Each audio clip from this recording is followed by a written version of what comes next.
very surprised at how many people don't mind paying $57 for a burger and fries. Everything is cooked to order. That's a huge deal, and it's not a big claim that most people can make. How are you trying to crush your competition? What I always do, and I haven't really flinched from it, the flavor profile is immensely different. A lot of people can tell. Even if they can't tell it, they can tell. They'll be like, wow, this is just so much better, and I don't know why. And we get like 3 to 4 deliveries a shift. It wasn't working. People would be like, wow, very impressive. Burgers and fried food.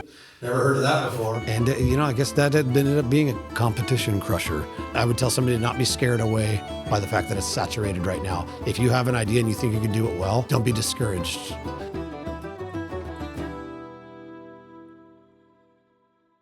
Cap, so awesome for you to join us today. Welcome to Behind the Redwood Curtain. Thanks for having me. Yeah, we're very excited to get you on. We got a lot of great questions we want to ask you, but first we want to ask you, how are you and how did you get started? I'm good. How did I get started? In the industry or just the food truck specifically? Yeah, like what led you to having one of the most successful food trucks in Humboldt County? Oh, that was nice to hear. We could do that all day. I'll tell you what, I just seen food trucks themselves are just pretty cool. I just like just the idea of being able to have your kitchen, bring it somewhere and vend food to the public. The idea is cool to me. So once I pictured that as an idea, like any idea I have or that I see that is cool, that I deem it within my own capabilities. So then that's when the ideas start rolling. Like what can I do with that idea? How can I make that mine? So I suppose what brought me there was, dreams about it. Dreams, ideas, creativity, they all started to kind of build. And then once I had an idea for what I wanted to do, I'm kind of a action taker. So Yeah, well, I want to look at your life before Cap's Food Shack. What were you doing before having a food truck? Directly before that? Yeah. So let's see, I was a caterer. I worked in the food industry off and on since I was like 17. But I was a caterer for quite a period of time. Then COVID hit, and like I was joking before, there's no Zoom catering. I tried. No. So that put a halt to any people not being able to gather. Put a halt to catering quite abruptly. So during the kind of the shutdown area there, I just thought I'd try it out. I was seeing it over social media. Other people were like kind of coming up with their own food hustles or not even just food, just hustles just to make money. So I thought I would try it, and I did. I started cooking food at my house and putting it into go boxes and putting for sale on social media, and it worked. It went. I was very surprised how quickly it caught on. But I guess with no restaurants, so it's not that huge of a surprise. I guess I was surprised that it worked. Like it happened to me. Like, oh boy. So, that just kind of snowballed. Started out with, I came up with a couple like really basic items, pasta, stir fry, something like that. And then, put it on social media, for sale. Then once that started to kind of keep working, I got a friend of mine started doing delivery locally. I live in Eureka, so that people were really into that. You just kind of message me, and then food gets brought to you, and no questions asked. And do you still do delivery? No, I do not. I am on DoorDash, but I tried my own delivery and. Well, that's a whole separate story, but I'll tell you, people were not interested in that. They want the app. So anyways, just did that for, so that just kind of snowballed. Ended up with my own little Square website. You could go on there and select like one of the 4 or 5 things I sold per week. And I had 2 delivery drivers, and it was just like fruitful. I mean, it went so much better than I thought. It became more than just a side thing. It was like self-employment, from my house though, it was different than catering. So it was cool. And I used a lot of the money or like a segment of the money I saved to put a down payment on a food truck. Cause that was definitely in the back of my mind the whole time I did that. And even kind of in the end parts of me being a caterer, I thought, wouldn't it be cool to have a food truck someday? So that kind of, put that to reality.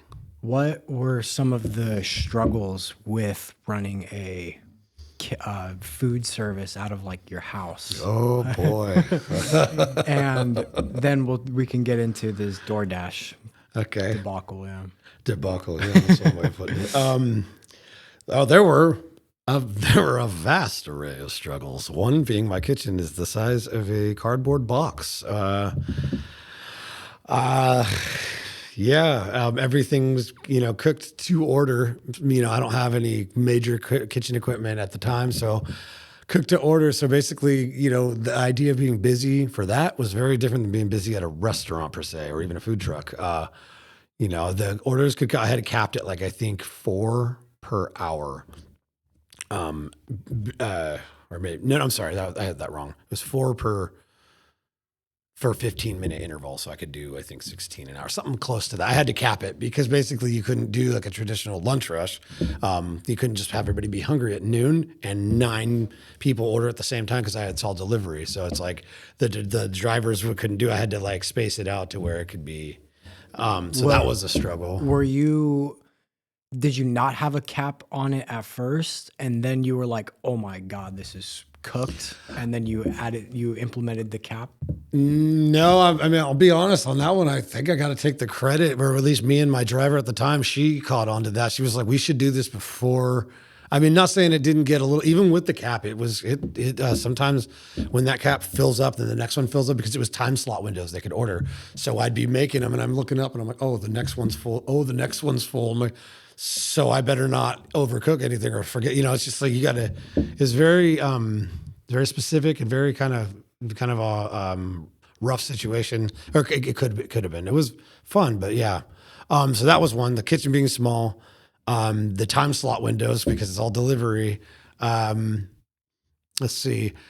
Oh, and then when your food's primarily delivered, there's always the task of getting past the fact that it's not hot. It's warm. It's kind of, and that's a bummer. Especially when you sell things like French fries. It's like almost everybody gets French fries with as a side for what I was doing. I was trying to come up with other things. I'm like, we got pasta salad, or I could do cut fruit, and they were there, but they weren't as popular. Everybody just wanted the French fries. I'm like, well, they're going to be lukewarm. So, what were there any, I guess, regulations or laws that you were, if you can get into that you were breaking and had to figure out, or you just kind of dodged, or? So that was going to be one of the other, you said hardships. That was one struggle. Yeah. I got in trouble with the health department. Somebody specifically called the health department on me for doing that. So I got the cease and desist in the mail, and I did the responsible thing and changed my name and kept doing it. So I made my Facebook page private. They had all my info too. They had my address, my phone number, and my business name. They sent me the thing in the mail, and I was really let down. And then on the phone, when I spoke with them, they said that yes, it was a complaint. If they said complained about foot traffic, so I knew it was a neighbor, I guess, or somebody nearby. It was rough time period, but I mean, I got past it. Did anybody show up to your house? No. Okay, that's good, because that would have been a whole different story there. Okay. Yeah. Before COVID, you were in the food service industry and you were operating a catering business, but COVID hits and it changes things. There is no events. There is no parties. People aren't ordering catering. There is no demand for catering. However, people still got to eat. So what are people eating? They're eating individual packaged foods, and they need it delivered because, for me, I delivered pizzas during this time. Because I was booming at that time. Because it was booming. Yeah. Yeah. I got like so many. I have a friend who was a pizza delivery driver too. The tips were just crazy. Yeah. The demand for what people want to eat shifts, and you adapt. You say, okay, we're going to do individual packaged foods, and we're going to deliver them. And so, part of being a business owner is being able to adapt to an ever-changing market. I fully agree. And so I really like that you did that and you were able to make that shift. And so, tell me a little bit about what made you shift from your, at-home delivery operation to running a food truck. Well, I could say I cannot. I wish I could remember the exact time frame for how long I did it. I want to say 2.5 years is how long I did the caps to go at home. So I could tell you that what part of the reason the shift happened was I was ready to be out of my kitchen. It basically took up my entire living space, like not entire, but like a large section of it. It was very like on like not ideal, just like to go boxes and stacks of different ramekins and all the things that took up the space. So it was really invading my living space, my refrigerators, my dishes, where I had racks, separate industrial racks just full of dishes, and it was something that was the caps to go specifically was something that was. It didn't feel like a permanent thing. It was working steadily, but it did feel like a stepping stone. And I felt that way the entire time. So once the money was right and I was able to get enough to get a down payment to where they would start building the food truck, once I was there, I mean, if they're ready, I was ready. And I was ready. So as soon as I put the down payment down, I think they finished it within like, because I got to design the inside of it and stuff. They finished once I got the plans. They finished it in maybe 3 months. Whoa. Yeah, That's fast. Yeah, or is that fast?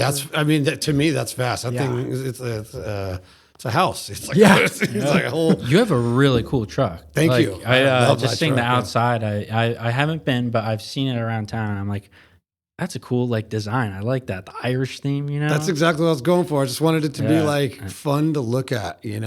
I see other ones that are they just like they stand out to me. They are a food truck, but they don't. But then once they drive by, I'm like, that was a food truck. I wanted one that was like that was fun. I wanted it to, but it kind of like stick in your mind and be like, oh, that's that cool looking one. That's what I had in mind when I was designing. That's why like it doesn't even necessarily a lot of the imagery on there. I got like pictures of cactuses and snowman because it's fun, man. It's like just wanted to be easy on the eyes and colorful. What I wanted to get into some like I guess dealing with your competition or like how you navigated working around competition. Or have you ever heard of coopetition? No. It's cooperating with somebody who is technically your like competition. So like, can you say that again? What is it? Coopetition. Coopetition. Yeah. So like technically, that was fun to say. Yeah. That was cool. Coopetition. I guess it's kind of technical because I work with other videographers and like, I guess because we're both videographers, yeah, that would be competition, but also at the same time, we're in different lanes. So I wouldn't consider us to be competition or coopetition. I think it's just like, we're just bros. Okay, then yes. Yeah. So then, aside from the cool word, then yes, I have definitely partaken. Partake is that a word? Partook. I have done it. I've done yes. So what? Because I work with other. Yeah. What is it like building your business and trying to be better or make more money than say another established food truck? Okay, so what is it like, or yeah, like what is the process? What's the science, I guess, behind it? Okay, well, I could say that in the beginning, I didn't have much mind for aside from if somebody wanted to pitch me tips or advice. I didn't have much mind for how I was going out to the public. In competition to other people. It was very individual to me. Because I also remember I had my caps to go. I was really trying to just go off of my own momentum, but very public now, because by the end it was a private page. And, so it was super individual to me. I didn't I didn't have the mindset like what can I do? What can I bring to the table better than the person next to me? That I have since thought those things, but in the beginning, it was more like I'm like out in the pond trying to swim. Like, and when you're out trying to swim, I'm not really looking at the people that can swim hella well over there. I'm just trying to doggy paddle. Yeah. And I was doggy paddling, to be very clear. So I guess now, and I'm going to put it more bluntly, but how are you trying to crush your competition? Well, that went from co-opetition to crush. Yeah. Let's see. Okay. Well, let's see. As far as crush the competition, you know, you don't. At least for my business model, I just do exactly what I always do, and I haven't really flinched from it. And that is for like the way I do my food is everything is cooked to order. That's a huge deal, and it's not a big claim that most people can make. I don't have any steam tables or heat lamps or any way. I don't hold any food. And what are those, by the way? Okay, so like a steam table is something you place already cooked food in to keep it warm. There's plenty of places that have food that's done up in batches, and then you order, and then they scoop it for you, or they put it together. Not saying it's necessarily the worst thing, but it's not the same as something cooked to order. Something cooked to order takes a little longer, but the flavor profile is immensely different. A lot of people can tell. Even if they can't tell it, they can tell. They'll be like, "Wow, this is just so much better," and I don't know why. You know, it's like, and that. It took a while for people to catch on because in the beginning, my food, I'll say it takes kind of a little bit longer, especially when you get lumped into being fast food, which I do get lumped into being fast food kind of regularly, unfortunately. In the beginning, when you don't have much of a name or backing, the fact that your food isn't that fast or cheap, people are like, oh, I don't know about that. So it took a long time to get the momentum for people to see that like, cooked to order and handmade, like everything we like make everything, you know, with like very few exceptions, but everything is handmade and cooked to order. That's my idea to crush the competition is that like I still do that. There would have been a lot of times where it would have been easier to start doing shortcuts to like maybe, I don't know, rake in more sales per hour per se, but compromise on some of the things I didn't want to do. But I just kind of doubled down and I just do exactly what I've always done. I guess that ended up being a competition crusher. Most people think they have a content problem. They actually have a clarity problem. In the modern economy, attention is the global currency. AAA Productions helps build repeatable content systems to scale your authority. Connect with us using the links in the description. Thank you, and back to the show. I want to switch gears over here to DoorDash. So you don't do deliveries anymore, but you do DoorDash. So other delivery drivers come up and take the food. And do you mark your food up 30% to cover the cost? Yes. Well, you get to choose a tier. They have, I don't remember the tiers. Mine's 25%. And yes, I mark it up 20. I tried in the beginning. I was like, maybe I'll just do 20 and I'll eat the 5%. And then I'm like, I can't do that. And it's just like, because you get the calculator out, start doing some of the math on that. Oh, never mind. No, we're not doing that. Yeah, we're not. Because it's not like there's a budget for it. It just comes right out of your pocket, like out of my own profit. It's hard. So I mark it up 25% to cover the commission that they take. And those numbers are real high. And what's crazy is it doesn't seem to bother anybody. It's nuts, dude. Really? Yeah. It's a very high percentage of my sales are on there. Really? Wow.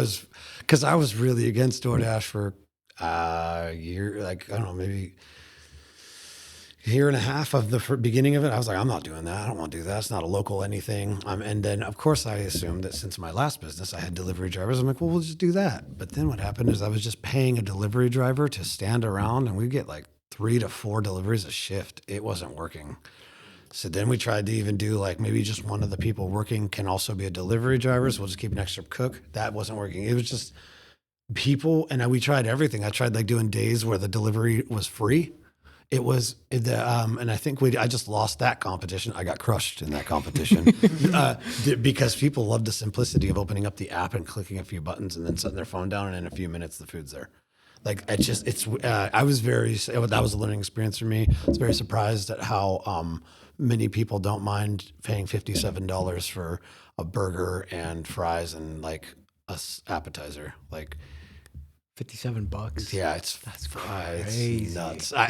Like I said, I didn't expect it to even take off. I got it because I was like, well, how am I going to? I got to at least try it, and I was wrong. Yeah. Okay. Well, also to preface for the audience, like Cap isn't selling like a small burger or a small batch of fries. Like from what I've heard, the portions are huge, and we have the man, the myth, the legend right here, right now to verify that. So, you won't be hungry when you're done if you finish. We're talking like a gourmet artisan version of a Five Guys size burger. It's a lot of food. I've been told that many times. It's basically because it's the model is pub fare, and I swear that all the pubs I've eaten at, and like places when I travel, I go to eat like tap rooms, stuff. I try their food. It's always big. It's always unhealthy. It's always fried. How do you manage keeping, I guess, prices relatively low to the amount of food you give? Because people are marking up their food like a lot more. And if anything, the food's getting smaller. So how do you go about rising food costs for your business? Not well is the answer to that. Not well at all. I'll be honest. That's been a struggle and a question I keep asking myself. I've raised my prices one time right when I started because basically I had to, I needed real data. And so it was within like 2 months of opening. So I don't really count that one. That one was like basically the initial price. But since that, only one time. And that was only the beginning of this year. That was my first price raise. And that's it. I raised, it was barely $1 per item. So the answer is not well, man. I've just kind of been eating the cost of the rising costs. As of now, I'm still floating and I'm in a position where I'm okay. I haven't lowered my amounts of food because you two has just said it yourself. It's a reputation I have. The portions are big. The food is big. Most of my items are shareable if you really wanted to.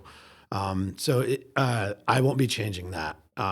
If anything, I'd probably just, if it comes to it, I'd have to raise the price again, but I won't lower the amount of food. How much longer do you think you can hold out until you have to raise the prices? I got a while in me. I mean, I just raised them. Like, there's other factors like the gas right now. I'm sure that's a very relevant issue in a lot of talks, but I'm not doing anything with it right now. I'm not even, I'm just gonna, it's hard to say how long I have. If it keeps going, I'm going to take action, but hopefully that's not for a while. And then my plan is I have some wiggle room to go, I'd say quite a while before I have to do that again. Cause took a lot of mental preparation for me to do that to my community. Basically, even though it was only like $1, the most I raised something was $1.50. And that was hard on my heart. Do you have bacon products? I do. And avocados? I don't have avocado. Okay, what's the reasoning behind bacon always being like a surcharge per slice? Is it just way more expensive? Yeah, I mean, bacon's pretty pricey. There was a prop back in, I don't know, it was last year, might've been the year before, the California one where they basically I can't remember what it was, but there was a new prop went through to where basically all of the pig farms and like pork processing plants were not compliant anymore. So they shut down almost all of them. And then all the price of pork went up like everywhere. So it was gnarly for a minute. I mean, that could probably play into, mine's $3 to add bacon, which is pretty reasonable right now. Yeah, I see that. That's pretty typical. Yeah. I've just always wanted to ask that question. And I feel like even if you go to a place where it's just included with the meal, if you order like the bacon cheeseburger, it's going to be significantly more expensive. Mm-hmm. Looking at, so you're looking at this burger and, you go to, it was a gourmet pub, artisan pub. What was it? What was the name for it? The style, the theme? Oh, pub fare? Pub fare. You look at, your local pub fare places in California, and you're looking at a $15 or $20 burger, and it's big. It's going to fill you up. It's a full dinner, but it's pricey. And you're like, man, but like In-N-Out, it's like $6. But with that pub fare style and with Cap's Food Shack, you're paying. It's not just that burger, and it's not just the labor, and it's not just the ingredients. The part of the expense for that burger comes back to the food shack itself, right? And that, paying that that food shack whatever expense it is monthly to have it. So I want to talk about, and we don't have to dive into numbers or anything, but tell me about the process of acquiring the food truck in the first place, building the capital to put down a down payment. Tell me a little bit about that process. What was the struggle? What was some of your struggles with acquiring the food shack in the first place?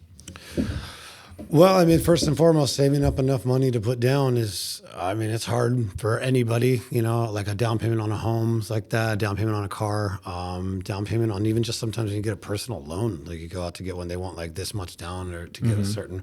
So there was that. I put down a good amount. I put down more than half of what it was going to cost me. Wow. Yeah, I saved up to a lot. To basically what it was when I wanted to make sure when I stepped away from doing my safe thing from home, that my payments weren't so high that I had a lot of wiggle room, and they weren't. I got a loan for the rest of the food truck, and the payments weren't that bad at all, and I had it paid off pretty quick, like within a year, under a year.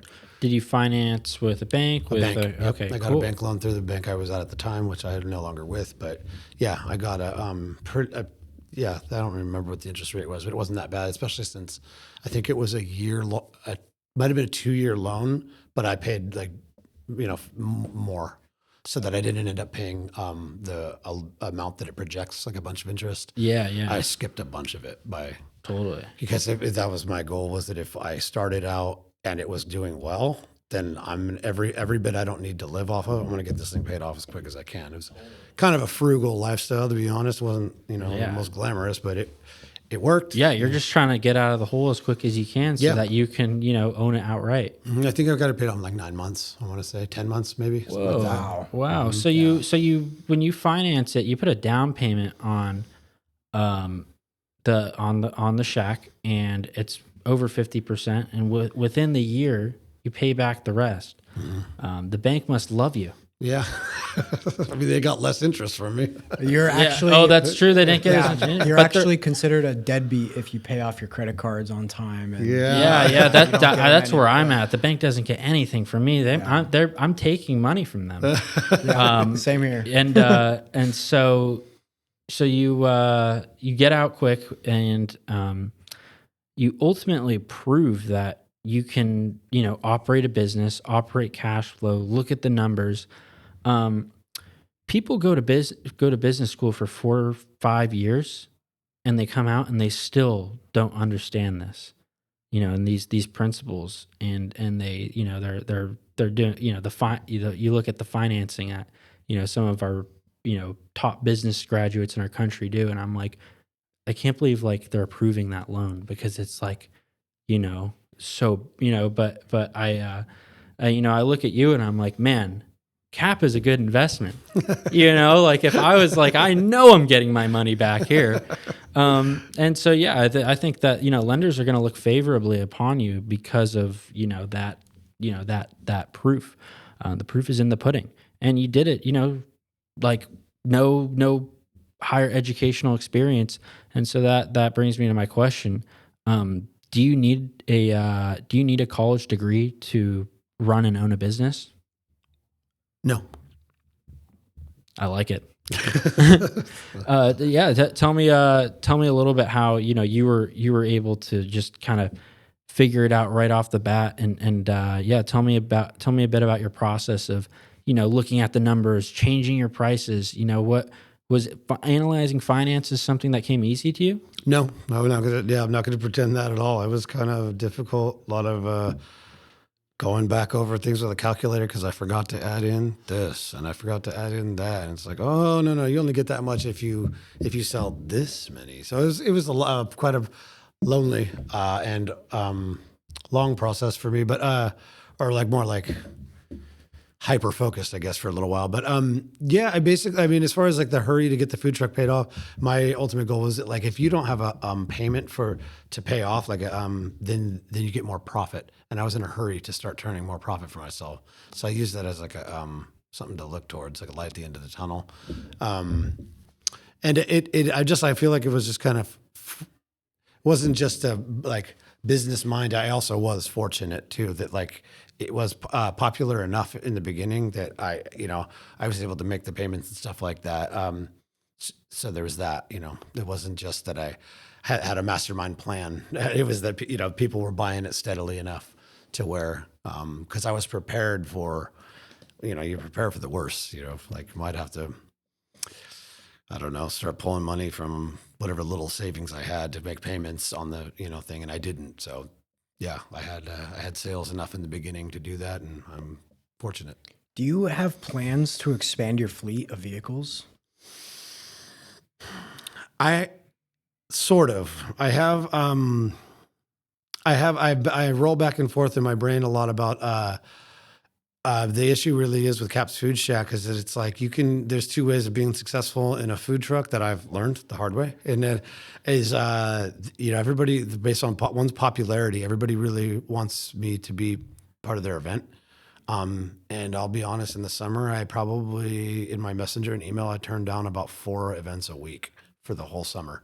Whoa. Some of weeks are more than that. I get asked so frequently, and it weighs down on me. I feel bad because I love being part of the community and doing things, but I also have a business mind. And what's happening now is by the popularity for my day-to-day business, people eat there as a staple, and when I'm in their town or their area, so the sales have risen to the point where I'm giving up a lot of sales to go do an event, and now a significant amount of the events, I don't make enough money to cover I would make more if I stayed at my normal spot. Wow, interesting. So being said, that background, I had in my brain, I would like to have another Cap's Food Shack that I only use for events. I could start saying yes to some people.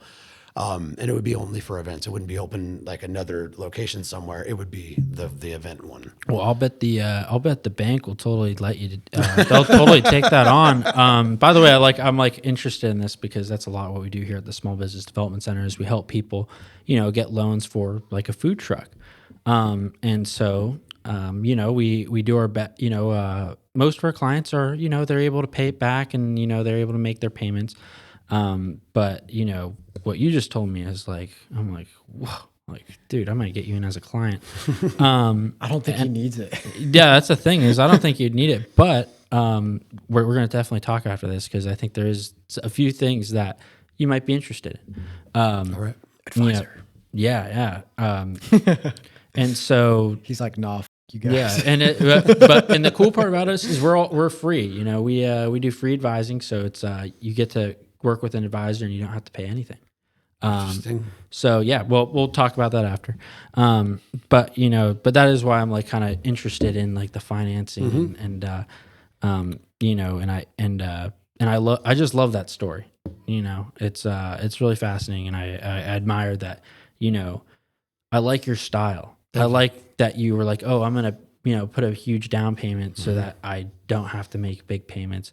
I'm going to live a frugal lifestyle while I'm making those payments, because if I don't, then I'm just going to get, destroyed. I'm going to get crushed by interest. Yeah, and interest's coming for me. Yeah, and so being able to minimize the interest payments is that's the same way I think. I love that. And so I'm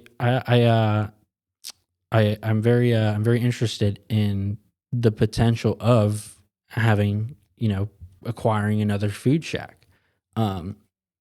So the bank would certainly take on that risk. My question is, would you? Oh, that's why it hasn't made my my to-do list, my actual one. It's an idea. I basically will be sitting at the computer every now and then playing a video game. I'll shout to my girlfriend one idea about it. I'm like, yeah, well, there's this to consider. I got to mull it over and have her be like, yeah, no, or something because for me, I'm not in the business world. I'm not very impulsive. I'm very thought out and calculated. Most of the things you see are things that I've been mulling over, like specials or events or things. I mull those over for a long time before they make public. So this would be an example of that. It's been on my mind. I'd say for maybe 8 months to a year, something like that. 8 months, 10 months, something like that. I have not made it a full goal yet. It's just an idea. What are some of the risks? What are some of the caveats that you mull over? While contemplating this idea, what are some of the hindrances that you foresee or that might make you not want to pull the trigger on it? I already work quite a bit. We're only open. I used to be open 5 days a week, but as popularity kept growing, I know it sounds weird, but I had to close an extra day because we're open 4 days a week, but I work 6, and that's being generous. I usually work 6.5. I do some work on that other day, and that's just being open 4 days a week. So it's you can imagine if I did this expansion, at least in the beginning, there's no possible way I would have any time off. It would be a lot on me. So there's the physical and mental workload that's going to be dropped on me to do this, because you don't get to start something like that, like an expansion like that, and then be like, I'm going to take it easy. That doesn't work. Who's your inner circle? Do you have like an account, finance? Yeah, tax? like what he's referring to the possibility of delegating some of the duties that you have to, well, tell us kind of about your team. Yeah, it was going to be the next part of the hindrance, is that I feel like a lot of success that I have, a good amount of the success I have for the food truck that I have now, is that people really like that I'm there. Like I'm not just a guy that owns a food truck. My presence there is very known. People, I'm one-on-one, I'm face-to-face with a lot of people. I hand a lot of food out. I go out and talk to people outside. It's and the food, the everything, the vision, the visual, the food, the customer service experience is all elevated by me being there. So, and I know that's a factor. I've talked to many people about it. It's just, the owner being there and being part of it is noticeable. That's big in the food industry. Mm-hmm. I watched a movie. It's about the founding of McDonald's. That I forgot that one, but I've been wanting. It has a name. Does it have a name? It has a name. It has a name. It has some good actors. And one of the the business guy, he wants to expand. He wants to start franchise. Yeah, he wants to start franchising. But the original owners and the creators of McDonald's, they were concerned about quality control, and they were concerned about they felt like if they expanded too large and too fast, they wouldn't be able to control the quality of the restaurants. So that's a big factor. And is there you'd certainly have to entrust an individual to manage that food truck and basically fill the role that you filled to an extent. Is there anybody that you're like think that you might have some potential to do that? Possibly, yeah. I mean, I have somebody that works for me right now. Possibly, yes. It's just they could keep it. They could keep it under control. They could keep the quality good, but it's still not the same as me being there, because I have the charisma. I have the I have the totally people the face to face. The people, definitely people come there to see you and talk to you and catch up. Especially during the day. I work mostly days. Sometimes I work into the earlier evening, but and it's even that alone. It's like people will be like, oh well, I'll go during the day. It's like if they're going to eat there that day, or if they're planning on eating there that week or whatever, they're like, oh, Cat works days. We'll go. Or people that haven't seen me in a while, they'll be like, well, we'll go get lunch. We're going to, so that kind of stuff. So that's a huge factor for me. I mean, I know I would still be doing that, but in the event truck. So there, but it means a lot to me, my food truck itself. So that's a hurdle I haven't exactly gotten past. I'm not saying I wouldn't be willing to do it. I just haven't, I don't have a solid idea for how that will go yet. Yeah. What would it look like if you were able to build a team where you trust enough to want to start franchising, and like say you build a fleet of like 4 or 5 trucks that are in different counties, basically franchised, but like the hub is like the HQ is here. Yeah, so like let people run their own Caps food truck somewhere else. What's the question? What would that look like? It would look overwhelming. Like you say, what's my thoughts on that? I'd never given it that big of a thought. That to me, that sounds like a out of my scope. What about opening up like a storefront instead of like you move from the truck to a storefront? Like a restaurant itself. I get asked that one regularly. Well, I can say I tried that a little bit with the local. It didn't go the way I thought it would. Although the factors to that were a little different. I mean, it was a shared kitchen, so it was like different business on different days of the week. I was just Thursday, Friday, Saturday. So that was a hindrance, I guess, for gaining momentum, I think. I don't really even know. But as of now, I have no goals of starting a restaurant. I like the food truck idea because going back to the initial like allure of the dream of the how cool it is to like have a kitchen that you just take places, and like you even brought up how cool it looks, like that driving on the highway, and not just that too. Just every day, almost every day, I drive the food truck to the location. I waved at least 3 people. I get a honk, wave, something like that. So it's like it's all of that plays into the satisfaction that I like. So I'm very partial to the food truck over the restaurant. The restaurant's only allure to me is that I think that they can make more money because they can, the turnover and how many they can feed at once. So like the numbers are more like exponential. They can build faster. So yeah, you're very you're very calculated. You're very methodical with your business decisions. You don't just pull the trigger and do something. You really look into it before you do that. I think that's great. I think it's I admire that. That's something that I try to do with my clients, and that, that's the way I try to look at things. If you are somebody that wants to, expand their business, but you're just not sure about it and you want to look into the potential of it, you can come down to your local small business development center, get free advising and consulting, and talk about, the potential of expanding your successful business. And so you're not always sure if it's the right answer, but being able to look at it as an option and deeply analyze it is something you can do here at the SBDC. And I think it's awesome that you're able to do that at home, and that's one of the key skills that a business owner needs to have, is to be able to deeply analyze and look at the numbers and figure out what the right decision is, and understand, down to the dollar, what is going to make their business successful. So my question is the 2.5 days that you're not serving food, what does that work look like? Let's see. Shopping one day I do, because I do order through a food distributor, but that's not everything. And I think when you're like small like me and you don't have the luxury of just kind of having everything ordered regardless of the price, but because it's on that, like there are things that like through my order company, they're way cheaper to go to like Costco or Chef Store. So I still do that because I feel like when I stop doing that, you'll know I'm making plenty of money. I feel like, jalapenos for $15 a bag rather than $6. Well, just have them ordered and delivered. I'm not going to be doing that anytime soon. So shopping, it's like 6 hours, or maybe I've got it down to about 5. Because I do like Winco has good. Each Winco has like good things I like. They have Hormel brand pork. I really like their pork there.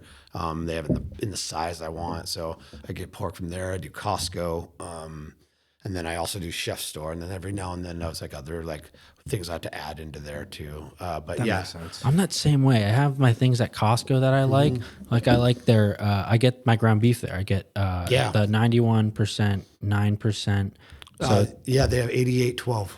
8812, yeah. It's lean. Have you guys seen the 99.1 ground turkey? No. Oh my gosh. Okay, it's at Winco. That's a little too much for me. That's like. It's so good. I'll try it. If you say it's good, I'll try it. I'll check it out. So you're saying 1% fat? Mm-hmm. What? Oh my gosh. That's just ground animal. I like that. I'd probably add fat. Dude, if I know me, I'd be like, I'm adding in a stick of butter into the pan. Yeah. Yeah, 99.1. I'll try it just off the reference though. Yeah. I'll give it a shot. It's the same company that does the 93.7, but 99.1, and for me, it's really good. I will give it a try. Yeah, I'll give it a shot. Very good. Yeah, and I like to shop at Costco and I like to shop at Winco, and I get like certain items at each. So you hit a few different spots and do your shopping. Where do you get your beef? Where do you get your meat? The meat is ordered through Cisco, and that group of companies called Fire River Farms, and it's 8119. Nice. Yeah. Actually, just found out it was grass fed. I didn't know that. Oh, really? I've been asked that plenty of times. I tell people no. Where is that farm? I don't know. I didn't look at that. Okay. Sorry. Yeah, I wish I knew that answer. Yeah. I just found out. Yeah, I realized that I've been asked a few questions and I didn't have good answers. I just went through a bunch in the beginning. I tried out like 6 different ones to say which ones I liked the best, and so I didn't learn everything about all of them. I just this was the best one. We should like look up. We should like when you're editing this, Andrew, look up Fire River Farms, Fire River Farms. and then we can like, I don't know, put their information. I'm sure they're a cool farm. Yeah, I'm sure they're cool. I mean, they have if your burgers are, I mean, if you're able to pay off that truck in 9 months, then they must have good beef. Yeah, I've had them the whole time. And Yeah. I tried everything. I tried I did the one that they sell. I forgot the brand, but the one they have at E&F. It was good, but it wasn't. It was something about the fat, and it made it really stick to the gray. So the Costco one's really good, but it's too lean, so that when you make the patties, they stay exactly the same size, and they don't have much like softness to them. They're not as tender. Yeah, they're kind of like a brick of meat almost. They taste good, but And then I did the one from Chef's Store. That one didn't have good flavor. I did a lot. I maybe did like 7 different ones I tried in the beginning. This was just the best tasting one, and I add stuff to it. I do the beef, and I have like a whole procedure that I put through. I put a bunch of ingredients in there to form the patties and stuff. Gotcha. So I had to try my recipe of burger patty for all of these, and this one was the best one. How does testing out food go for you? Like, what's your process with that? And like, how much stuff do you have to buy to like test out a bunch of different recipes? How much of it, I guess, yeah. I was gonna say gets wasted, but I don't know if it gets wasted. You might eat it if you don't. I do. That's what it is. That's exactly right. I eat it. I try it at home. I try almost everything at home. Like almost every special I run, I'll try it at home first. Like I said, I don't pull the trigger on anything that I do to the public on a whim. So everything's been thought about. Like notes, I have an obscene amount of notes, Samsung notes on my phone. I think it's like 190 something pages of just different. I have a one for it's a lot. It's extensive. I thought I lost it once. I almost had a heart attack, man, because my phone had a glitch of some sort and I couldn't log. It was bad. Anyways, that's the process. So like when I'm trying to sauce out, I had to do this one. It was a raspberry honey habanero sauce that I came up with it. I like dreamed it up. And I'll be honest, when I went to go execute it, it was not right. Right. The first time I was like, this tastes like, I don't want this. So, they tried it at home. I made just like a small amount, maybe like 2 cups worth.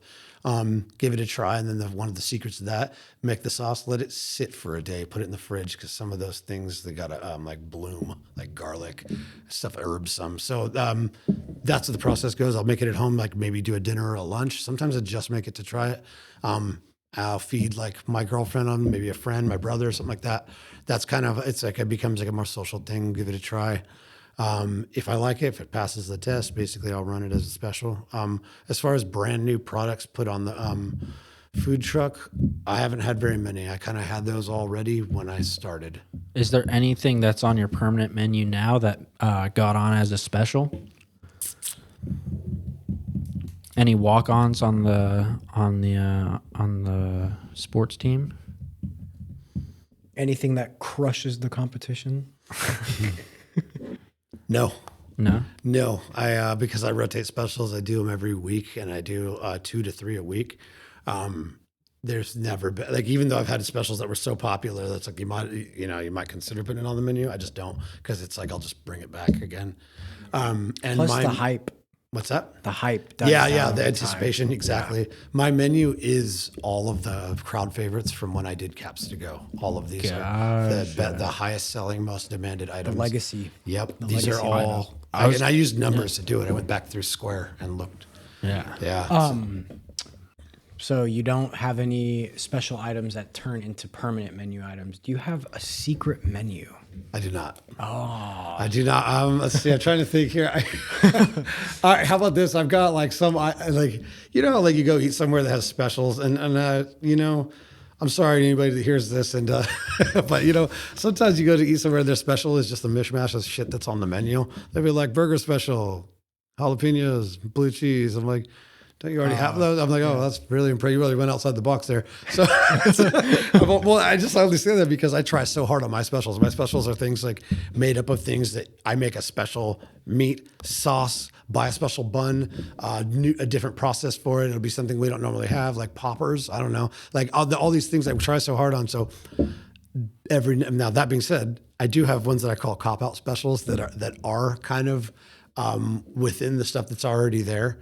So now I don't have a secret menu, but I do have a few specials that are attainable without me having to prep something special. Like the Wild West sliders are just, they're like sliders that have sharp cheddar, crispy onion tanglers, buttermilk ranch, and chipotle barbecue on it. Now I have all those ingredients, but those aren't, and they're a high selling special. I just ran them recently, but they're not on the menu. But I suppose if somebody came by and said, "Okay, do you have the stuff to make the Wild West sliders or burger?" I'd be like, yeah, I can do that. So, okay. So there's that. I don't necessarily have kind of a secret menu, but you don't have like a secret menu fridge in the back ready to go when somebody orders. Yeah, that'd be kind of cool, dude. Yeah, you're making me hungry right now. I really I know. I'm starving. I'm gonna have to come check it out. So, if I want to check out Cap's Food Shack, what are your locations? What are your times? Let us. This is the time to let us know.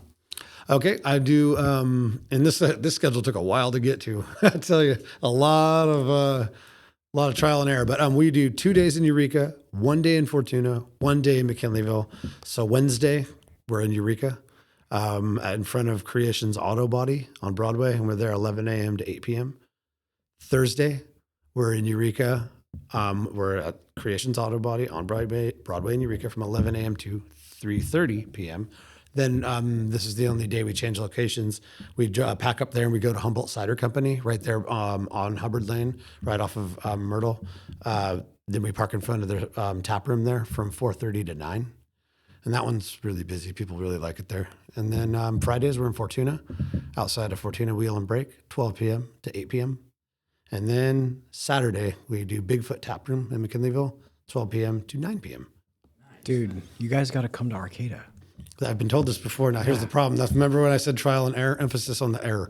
I've gone to 3 locations here. All of them were so bad in sales. I could not gain any traction. Now, that combined with the fact that the local really didn't do well here, I don't know, there's something about Cap's Food Shack that doesn't resonate here. I got some a potential lead you can look into. There's this other food company.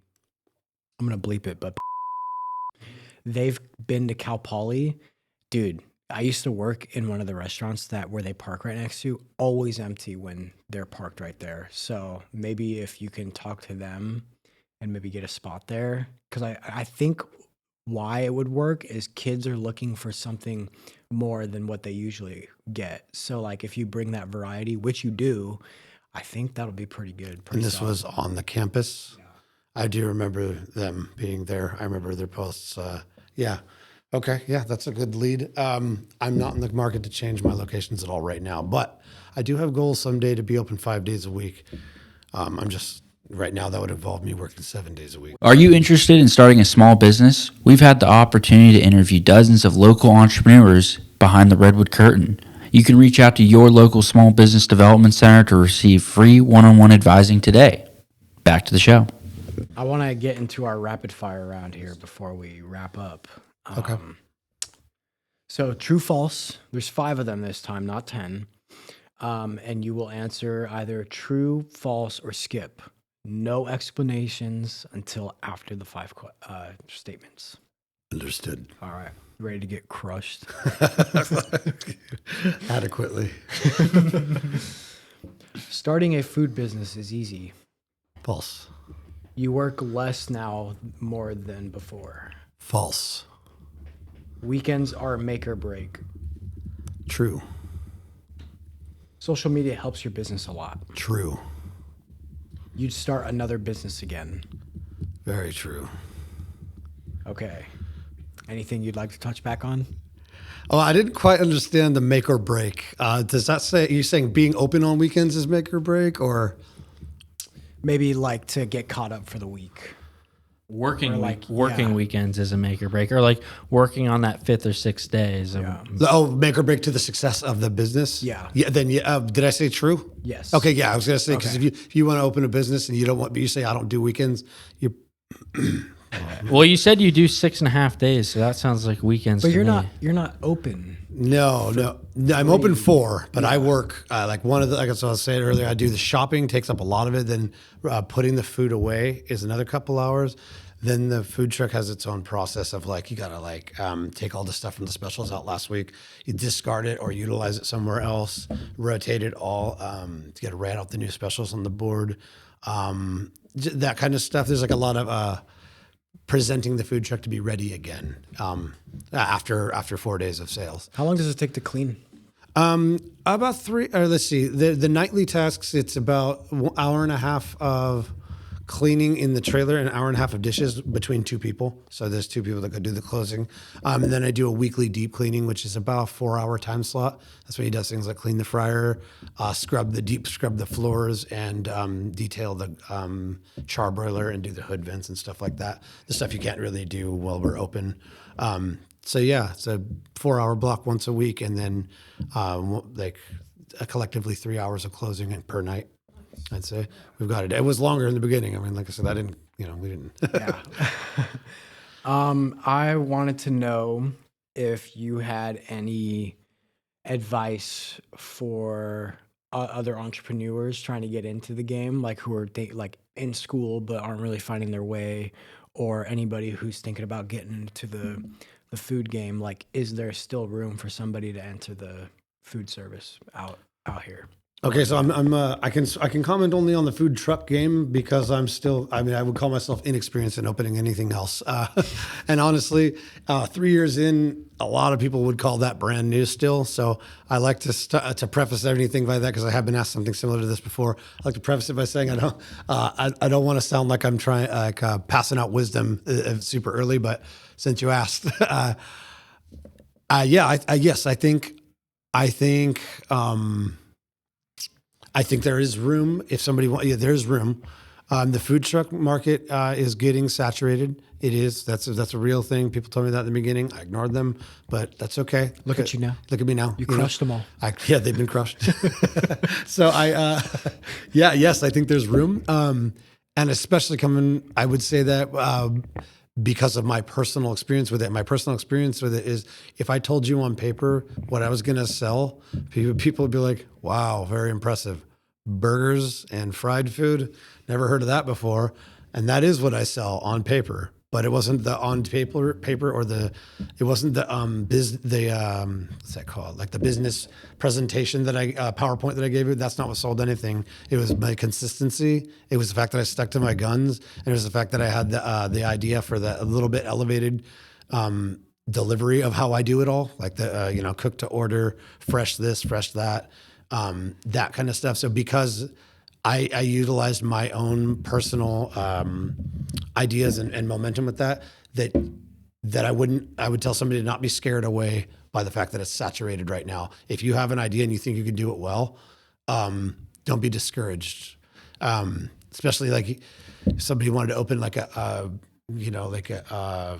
falafel truck. That doesn't sound all that exciting, but it's like, well, give it a try. And if you've got confidence in what you're doing, you're present, you're passionate about it, then you'll just be known as the falafel truck. That one, that can happen. And so that would be some words of encouragement I would give somebody. I really like that. That was like, it felt real. Because a lot of people, whenever I hear people like giving advice, it's usually always pretty general. Vague. Yeah, but I really like the way you put that together. So thank you so much. You're welcome. Yeah, and we appreciate you having you on. Oh, this was fun. We appreciate you coming on and joining us today. So yeah, this was cool. My first one of these. I've never done a podcast or. Yeah, I did that interview. Did an interview not that long ago, and that was a little nerve-wracking for me. But this is cool. You crushed it. I crushed it. Yeah. That was unintentional. Yeah, I like that. I feel like that's like an inside joke for us. Yeah, we got a thing now. Yeah, crushed it.